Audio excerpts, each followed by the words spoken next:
திருவள்ளூர் மாவட்டம் பொன்னேரியில் மழைநீர் கால்வாயில் தவறி விழுந்து தொழிலாளி உயிரிழந்தார்.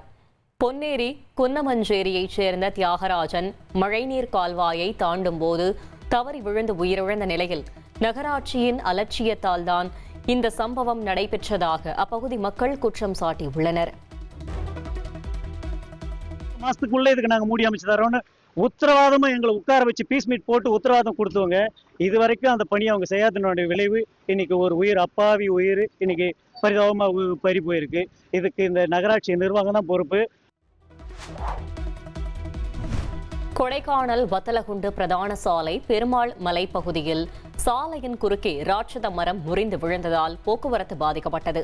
இதன் காரணமாக மலைப்பாதையில் சுமார் 2 கிலோமீட்டருக்கு மேலாக வாகனங்கள் அணிவகுத்து நின்றதால் வாகன ஓட்டிகளும் பொதுமக்களும் கடும் சிரமத்திற்கு ஆளாகினர். தகவல் அறிந்து சென்ற நெடுஞ்சாலைத்துறையினர் மற்றும் வனத்துறையினர் மரத்தை அகற்றும் பணியில் ஈடுபட்டனர். தண்டனை குறைப்பு, முன்கூட்டி விடுதலை கோரி கைதிகள் அளித்த விண்ணப்பங்கள் எத்தனை நிலுவையில் உள்ளன என்ற அறிக்கையை தாக்கல் செய்ய சென்னை உயர்நீதிமன்றம் உத்தரவிட்டுள்ளது.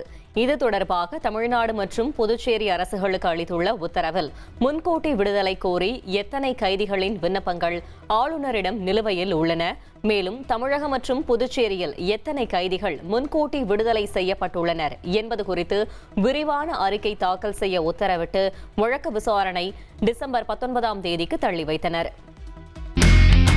இனி செல்லும் இடமெல்லாம் செய்தி.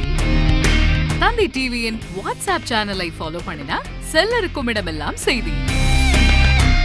இதோ QR கோட் இப்பவே ஸ்கேன் பண்ணுங்க, ஃபாலோ பண்ணுங்க.